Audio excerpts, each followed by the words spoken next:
কে আসলো বলে পৃথিবী হলো জালা, কে গাইল এসে সামেরি গান শোনো কাফিলা। ও হাসমি মাকি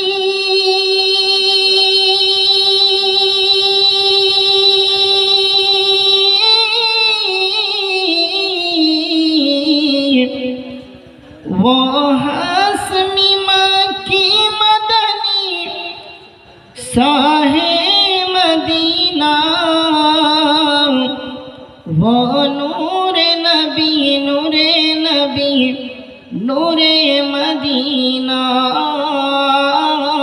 আমার সঙ্গে বলুন, ও নূরে নবী নূরে নবী নূরে মদিনা। হজরতে উমর করতে কতল নবীর দরে যায়,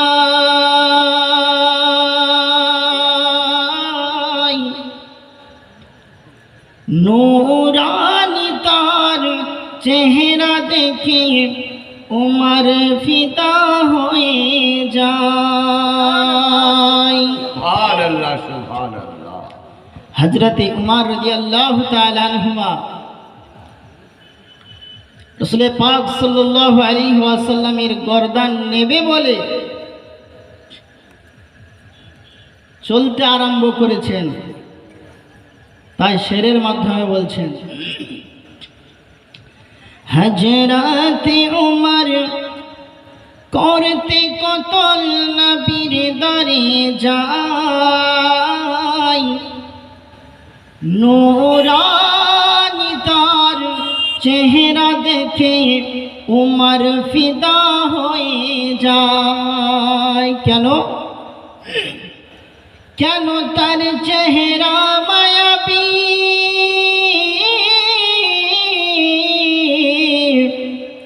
কেন তার চেহারা মায়াবী দেখে উমর হয় নবীর দিওয়ানা। वो नूरे नबी नूरे नबी नूरे मदीना, वो नूरे नबी नूरे नबी नूरे मदीना। अल्लाहुम्मा सल्लु अला सय्यदिना मुहम्मद वाला सय्यदिना मौलाना मुहम्मद सल्लु अला मुहम्मदीन सल्लु अला मुहम्मद हरदम ज़बान कालो पाक नबी मुहम्मद हरदम ज़बान कालो शफियाना मुहम्मद। যাবতীয় প্রশংসা গুণ কীর্তন উপাসনা আরাধনা সেই মহান আল্লাহ পাকের, যে আল্লাহ পাক আল্লাহ তাআলা আমাদেরকে এখানে বসার তৌফিক দান করেছেন এবং ভালো কাজে অংশগ্রহণ করার তৌফিক দান করেছেন।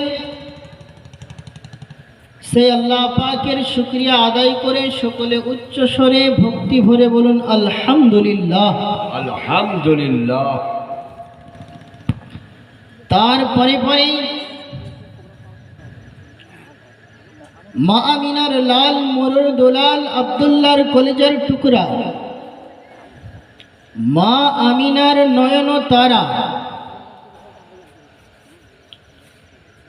যেই নবীকে সৃষ্টি না করা হলে আসমান জমিন পাহাড় পর্বত নদী নালা এক কথায় 18,000 মখলুকাতকে সৃষ্টি করা হতো না।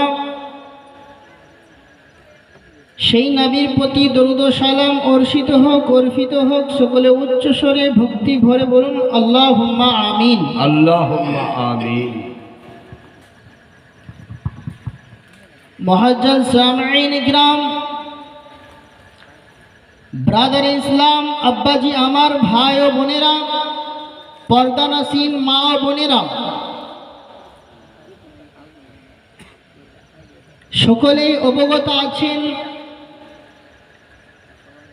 আগামী কাল সম্ভবত এই মাহফিল শুরু হয়েছিল।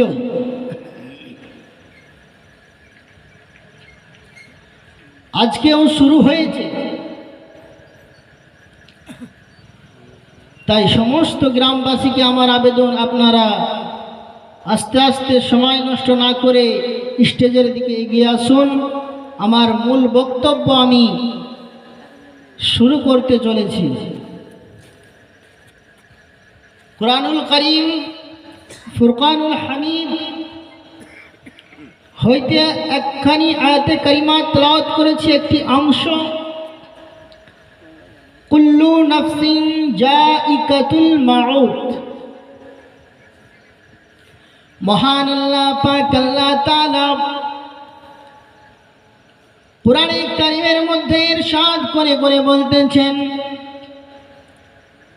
কুল্লু নাফসিন জাইকাতুল মাউত। সমস্ত নফসকে, সমস্ত আত্মাকে মৃত্যুর স্বাদ গ্রহণ করতে হবে, মৃত্যুর মজা চাখতে হবে। এখন কেউ যদি বলে আমি মৃত্যুর স্বাদ গ্রহণ করব না, পার পাবে? কারণ আল্লাহ পাক আল্লাহ তাআলা কোরআনে কারীমের মধ্যে বলে দিয়েছেন, যেই কোরআনে কারীমের মধ্যে সূরাতুল বাকারা ২য় নম্বর আয়াতের মধ্যে বলে দিয়েছেন, যালিকাল কিতাবু লা রাইবা ফীহ। এই এমন একটি গ্রন্থ, এই এমন একটি কিতাব, যেই কিতাবের মধ্যে কোনো সন্দেহ নেই, ভুল নেই, ত্রুটি নেই। জোরে বলুন সুবহানাল্লাহ। সুবহানাল্লাহ। মহান আল্লাহ পাক আল্লাহ তাআলা বললেন কোরআনে কারীমের মধ্যে আরো এক জায়গায় বলে দিয়েছেন, আমি মানুষকে সৃষ্টি করেছি, আমি মানুষকে পৃথিবী থেকে উঠিয়ে নেব, কালকে আমাদের মাঠে ময়দানে মহাশরে তাদেরকে উঠাবো। তাহলে আমাদেরকে কবর গ্রহে যেতে হবে। এই জীবন ছেড়ে কবর গ্রহে যাওয়ার পরে আমাদেরকে কালকে আমাদের মাঠে ময়দানে মহাশরে উঠতে হবে। আর এই কিয়ামতের ময়দানে মহাশরে ওঠার জন্য আমাদেরকে কি সঞ্চয় করতে হবে আমরা একটু জেনে নেব। আব্বাজি আমার সোনা মালিকেরা, আল্লাহ পাক আল্লাহ তাআলা ডাক দিয়ে বলেন, আকিমুস সালাত ওয়াজ যাকাত। এ আমার বান্দা বান্দীরা, তোমরা নামাজ কায়েম করো এবং যাকাত প্রদান করো। এগুলা তো পরে। আমরা সকলে ইসলামের ভিতরে অংশগ্রহণ করে আছি, ঠিক কি না? ইসলাম আমাদেরকে কোনো জিনিস চাপিয়ে দেননি। ইসলাম আমাদেরকে কোনো জিনিস ভাবপ্রাপ্তভাবে ভারীভাবে মাথায় চাপিয়ে দেননি। বলে কেমন কথা? সকলে মুসলমান হয়ে জন্মগ্রহণ করেছি। মুসলমান হয়ে জন্মগ্রহণ করলে মুসলমান হওয়া যায় না, মুমিন হওয়া যায় না। তাহলে আমাদেরকে কি করতে হবে? রাসূল পাক সাল্লাল্লাহু তাআলা আলাইহি ওয়াসাল্লামকে জিজ্ঞাসা করলেন সাহাবায়ে কিরামগণেরা, ইয়া রাসূলুল্লাহ, নবী গো, ইসলামে সম্পূর্ণ পরিপূর্ণ হয়ে থাকার অধিক কিছু উপায় বলুন। রাসূল পাক সাল্লাল্লাহু আলাইহি ওয়াসাল্লাম বলে দিলেন, ও আমার সাহাবারা, ও আমার সাহাবারা, শোনো শোনো, আজকে যদি তোমাদেরকে আমি বলতে চাই, আজকে যদি তোমাদেরকে আমি সম্পূর্ণভাবে কিছু বলতে চাই, তবে মুসলিম হওয়ার উপায় বলতে পারি, মুমিন হওয়ার উপায় বলতে পারি। এর কারণ হলো ইসলামের স্তম্ভ হলো 5টি। জোরে বলুন, ইসলামের স্তম্ভ কয়টি? স্তম্ভ মানে হলো খুঁটি। এই স্টেজটা লাগানো হয়েছে, খুঁটিবিহীন স্টেজ থাকবে কোনোদিনই সম্ভব নয়। কিন্তু মহান আল্লাহ পাক আল্লাহ তাআলা আসমানকে বিনা খুঁটি খাম্বার দ্বারাই ঝুলন্ত অবস্থায় ঝুলিয়ে রেখেছেন। জোরে বলুন সুবহানাল্লাহ। এবং জমিনকে বিছানা স্বরূপ বিছিয়ে রেখেছেন। জোরে বলুন সুবহানাল্লাহ। সে ইসলামের স্তম্ভ 5টি। প্রথম নাম্বার হলো কালিমা। আমাদের প্রত্যেকের জানা, মৃত্যুর সময় যদি কলেমা পাঠ করতে পারি আলহামদুলিল্লাহ। আমাদের সকলকে মৃত্যুর সময় কলেমা পাঠ করার তৌফিক দান করুন। সকলে বলুন আল্লাহুম্মা আমিন। আল্লাহুম্মা আমিন। লা ইলাহা ইল্লাল্লাহ মুহাম্মাদুর রাসূলুল্লাহ সাল্লাল্লাহু তাআলা আলাইহি ওয়াসাল্লাম। এই কালেমা এটি একটি ইসলামের স্তম্ভ, খুঁটি।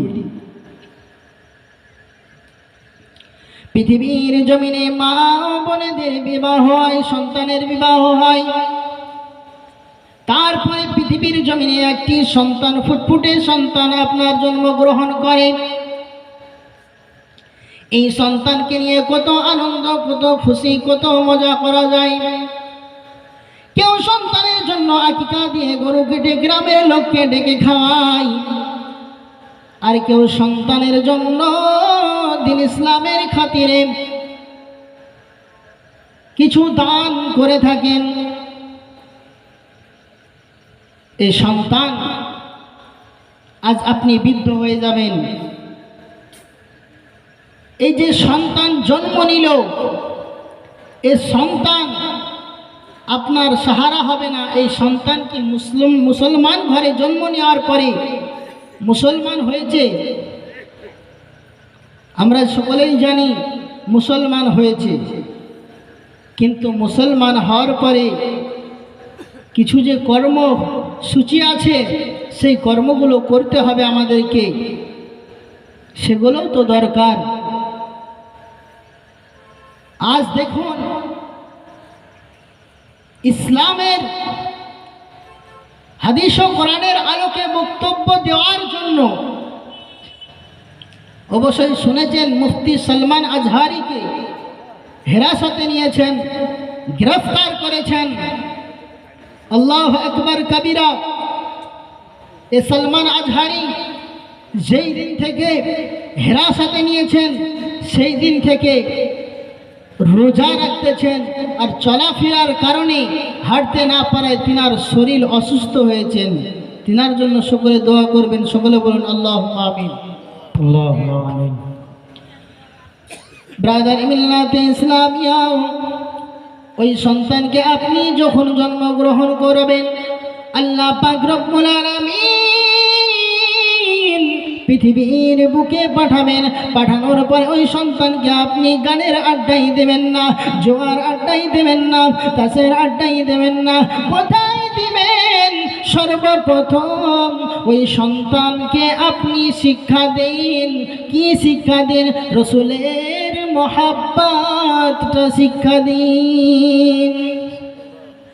রসুলের মহাব্বতটা শিক্ষা দিন ওই সন্তানকে, সন্তান লাভবান হবে। তারপরে তালিম দিন। তালিম যেটি ইসলামিক শিক্ষা, এই ইসলামিক শিক্ষা গ্রহণ করান।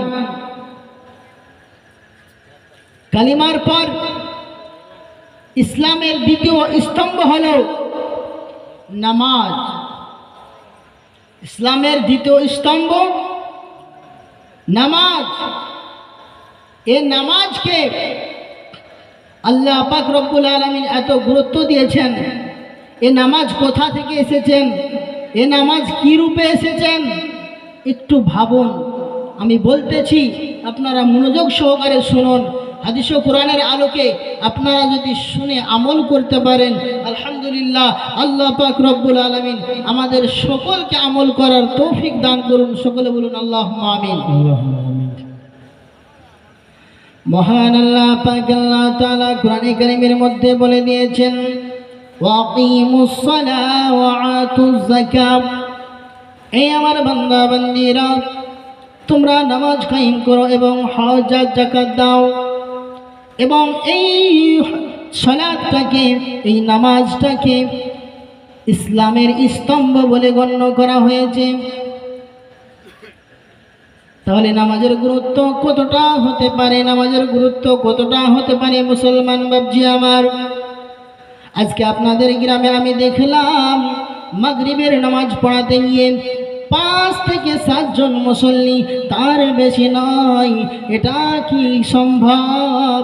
আজকে এত বড় মসজিদ তৈরি করেছেন, আজকে এত বড় মসজিদ তৈরি করার পরে আপনি যদি মসজিদে না যান, আপনি যদি দিন ইসলামের খিদমত করতে না পারেন, তাহলে আপনার মসজিদ তৈরি করে কি ফায়দা হলো? নামাজ পড়তে হবে আমাদেরকে। প্রত্যেকটি মুসলমান নর নারীর প্রতি নামাজ ফরজ রয়েছে। এই বাবারে আমার, একটি কথা মনোযোগ সহকারে শুনুন। এই নামাজ কোথা থেকে এসেছিল? আমার নবী, আপনার নবী জনাবে মুহাম্মদুর রাসূলুল্লাহ সাল্লাল্লাহু তাআলা আলাইহি ওয়াসাল্লাম মিরাজ শরীফে যাওয়ার সময় জিবরিল আমিনের সঙ্গে আমার নবী, আপনার নবী জনাবে মুহাম্মদুর রাসূলুল্লাহ সাল্লাল্লাহু তাআলা আলাইহি ওয়াসাল্লাম মিরাজ শরীফে গমন করে দিলেন। তারপরে মসজিদে নববী, মসজিদুল হারাম থেকে নিয়ে মসজিদুল আকসা পর্যন্ত গমন করার পরে মসজিদুল আকসায় 1 লক্ষ মতান্তরে 2,24,000 পয়গম্বরকে নিয়ে নামাজ আদায় করেছেন। তারপরে মেরাজে রওনা দিলেন। সুবহানাল্লাহ, সুবহানাল্লাহ। 1 লক্ষ মতান্তরে 2,24,000 পয়গম্বরকে নিয়ে একসঙ্গে আমার নবী, আপনার নবী নামাজ আদায় করেছেন। পয়গম্বর আল্লাহ রসুল সাল্লাল্লাহু আলাইহি ওয়াসাল্লাম গণেরা, নবী গণেরা সর্বদাই জিন্দা। এখন কিছু মানুষ বলছে যে এ একবার মরে গেলে আর কিভাবে উঠতে পারে, ঠিক কি না? কিন্তু আমাদের আকীদা সেই নয় যে আমরা রসুলদেরকে মৃত্যু ভাবি। আমাদের আকীদা সেই নয়। আমাদের আকীদা হলো আল্লাহ রসুল সাল্লাল্লাহু আলাইহি ওয়াসাল্লাম এবং নবীগণেরা সর্বদাই জিন্দা রয়েছেন এবং আল্লাহ পাক রব্বুল আলামিনের কাছ থেকে রুজি পান। জোরে বলুন সুবহানাল্লাহ, সুবহানাল্লাহ। তাহলে তাদের কথা মানা চলবে? তাদের কথা মানা চলবে না।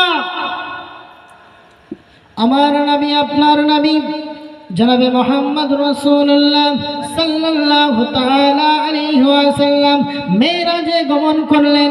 যার পরে আসমানেতে, প্রথম আসমান, দ্বিতীয় আসমান, তৃতীয় আসমান, চতুর্থ আসমান, পঞ্চম আসমান, এইভাবে যেতে যেতে যেতে যেতে আপনার নবী, আমার নবী জনাবে মুহাম্মদ রাসূলুল্লাহ সাল্লাল্লাহু তাআলা আলাইহি ওয়াসাল্লাম এক সময় জিবরিল আমিন বলতেছেন, ইয়া রাসূলুল্লাহ, ইয়া হাবিবাল্লাহ, নবী গো, আজকে আমি এই আরশে আজিম থেকে, আমি এইখান থেকে আর যেতে পারবো না। ইয়া রাসূলুল্লাহ, ইয়া হাবিব হাবিব আল্লাহ নবী গো, আজকে এখান থেকে আপনি যান, আমি আর যেতে পারবো না। আমি জিবরিল আমিন যদি এই থেকে এক পা এগিয়ে চলে যাই, তাহলে এই পারগুলো আমার সব পুড়ে ছারখার হয়ে যাবে। আব্বাজি আমার সোনা মালিকেরা, শুনে রেখে দিন যে জিবরিল আমিন নিজে যেতে পারে না, সেই জায়গা থেকে আমার আপনার নবী জনাবে মুহাম্মদুর রাসূলুল্লাহ সাল্লাল্লাহু তাআলা আলাইহি ওয়াসাল্লাম রওনা দিলেন। আল্লাহুম্মা সাল্লি আলা সাইয়্যিদিনা মাওলানা মুহাম্মদ ওয়া আলা আলি সাইয়্যিদিনা মাওলানা মুহাম্মদ ওয়া আলা আলি সাইয়্যিদিনা মাওলানা মুহাম্মদ জবান से निकालो पाक नबी मुहम्मद, हरदम जबान से निकालो सफीना मुहम्मद। ব্রাদার মিল্লাত ইসলামিয়া, আমার নবী আপনার নবী ওইখান থেকে এগিয়ে গিয়ে আল্লাহ পাক রব্বুল আলামিনের কাছে সাক্ষাৎ করলেন।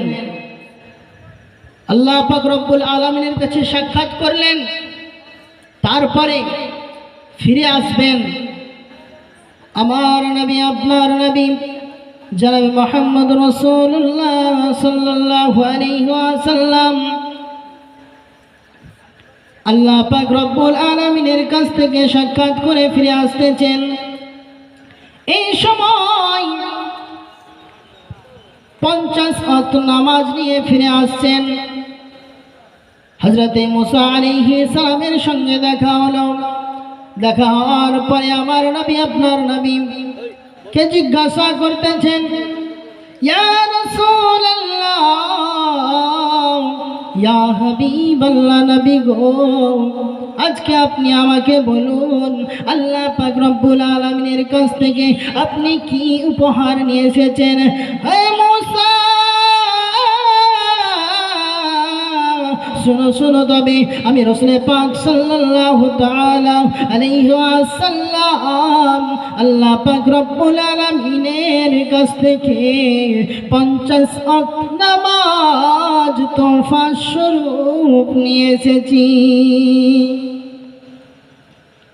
হযরতে মুসা আলাইহিস সালাম বললেন, ইয়া রাসূলুল্লাহ নবী গো, ইয়া রাসূলুল্লাহ নবী, এই 50 ওয়াক্ত নামাজ আপনার উম্মতদের বোঝা হয়ে যাবে, আপনি কিছু নামাজ কমে নিয়ে আসুন। রাসূল পাক সাল্লাল্লাহু তাআলা আলাইহি ওয়াসাল্লাম 50 ওয়াক্ত নামাজ নিয়ে আল্লাহ পাক রব্বুল আলামিনের কাছে গেলেন। যাওয়ার পরে বলতেছেন, ও আমার আল্লাহ পাক,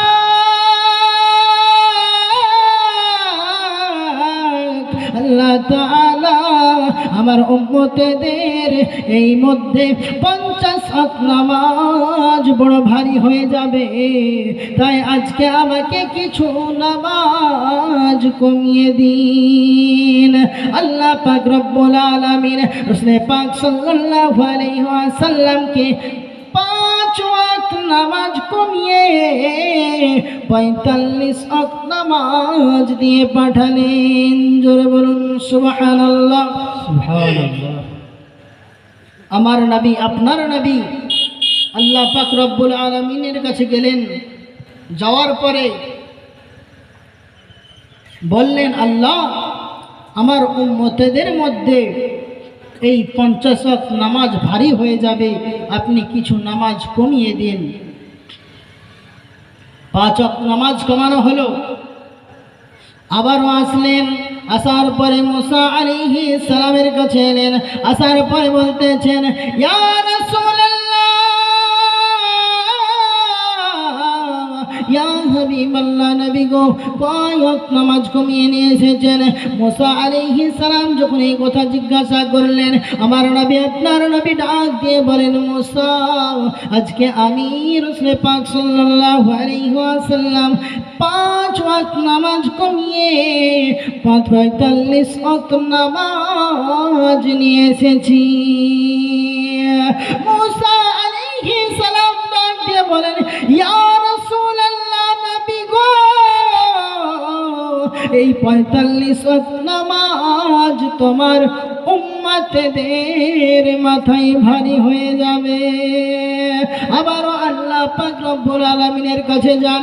এই করতে করতে বাবাজি আমার সোনা মালিকেরা, রাসূল পাক সাল্লাল্লাহু তাআলা আলাইহি ওয়াসাল্লাম 9 বার গেলেন, 9 বারে 45 ওয়াক্ত নামাজ কমিয়ে 5 ওয়াক্ত নামাজ নিয়ে এলেন। নিয়ে আসার পরে মুসা আলাইহিস সালামের সঙ্গে আবারও দেখা হলো। এ মুসা, আমি 45 ওয়াক্ত নামাজ কমিয়ে 5 ওয়াক্ত নামাজ নিয়ে এসেছি। মুসা আলাইহিস সালাম যখন এই কথা শুনতে পেলেন, তখন কি বললেন? ইয়া রাসূলুল্লাহ, ইয়া হাবিবাল্লাহ, নবী গো, এই 5 ওয়াক্ত নামাজও আপনার উম্মতের মাথায় ভারী হয়ে যাবে। আজকে আমরা এই 5 ওয়াক্ত নামাজকে আদায় করতে পারি না, ঠিক কিনা? এই 5 ওয়াক্ত নামাজকে আদায় করতে পারি না, বড় দুর্ভাগ্য আমাদের। আল্লাহ পাক রব্বুল আলামিন ডাক দিয়ে বলেন, ইয়া রাসূলুল্লাহ, ইয়া হাবিবাল্লাহ, নবী গো, এই 5 ওয়াক্ত নামাজ যদি কেউ আদায় করে, এই 5 ওয়াক্ত নামাজ যদি কেউ আদায় করে, তাহলে আমি আল্লাহ পাক আল্লাহ তাআলা 50 ওয়াক্ত নামাজের সওয়াব তার আমলনামায় লিখে দেব। সুবহানাল্লাহ, সুবহানাল্লাহ। এই 5 ওয়াক্ত নামাজ যদি আমরা ঠিক মতো আদায় করতে পারি, তাহলে আল্লাহ পাক রব্বুল আলামিন আমাদের আমলনামায় 50 ওয়াক্ত নামাজের সওয়াব লিখবেন। জোরে বলুন সুবহানাল্লাহ, সুবহানাল্লাহ। ব্রাদার মিল্লাত ইসলামিয়া, আমাদেরকে কবর গ্রহে যাওয়ার জন্য, কাল কিয়ামতের মাঠে ময়দানে মাহশারে হিসাবের জন্য আমাদেরকে নামাজ আদায় করতেই হবে। নামাজ আমাদের সকলের প্রতি ফরজ রয়েছে। তাই নামাজ পড়ুন। এই নামাজ পড়লে ফায়দা কি? আল্লাহ পাক রব্বুল আলামিন কোরআনে কারীমের মধ্যে ইরশাদ করেন, ইন্নাশ সালাতা তানহা আনিল ফাহশাই ওয়াল মুনকার। মহান আল্লাহ পাক আল্লাহ তাআলা কোরআনে কারীমের মধ্যে বললেন, যারা ঠিক মতো নামাজের দিকে রওনা হয়, তাদেরকে খারাপ কাজ থেকে দূরে রাখে এই নামাজ। নামাজ পড়লে খারাপ কাজ থেকে দূরে রাখে মহান আল্লাহ পাক রব্বুল আলামিন বললেন, এবং ভালো কাজের দিকে নিয়োগ করে। জোরে বলুন সুবহানাল্লাহ, সুবহানাল্লাহ। ভালো কাজের দিকে নিয়োগ করে। রসুলের মহাব্বত নিয়ে, রসুলের প্রেম নিয়ে আমাদেরকে পৃথিবী ছেড়ে যেতে হবে। রসুলের মহাব্বত নিয়ে, প্রেম নিয়ে যদি পৃথিবী থেকে ছেড়ে যেতে পারি, আর রসুলের মহাব্বত যদি আমাদের অন্তরে থাকে, রসুলের মহাব্বত যদি আমাদের দিলে থাকে, তাহলে আমাদের দ্বারাই নামাজ কাজা হতে পারে না, পারে না, পারে না। কারণ আপনার নবী, আমার নবী নামাজের পায়গাম দিয়েছেন, নামাজ কিভাবে পড়তে হবে বলে দিয়েছেন। কোরআন বলেনি নামাজ কিভাবে পড়তে হবে, কোরআন বলেনি, বলেছে আকিমুস সালাহ নামাজ কায়েম করো, কিভাবে পড়তে হবে, কেমন করে পড়তে হবে, নিয়ম নীতি কিন্তু বলা নেই। আমার নবী শিখিয়ে দিয়েছেন। জোরে বলুন সুবহানাল্লাহ। এই নবীকে মহব্বত করতে হবে। এই নবীর মহব্বত যদি আমরা না পাই, তাহলে আজকে আমরা কিছুই পাবো না। হাদিস শরীফের মধ্যে উল্লেখিত রয়েছে, লা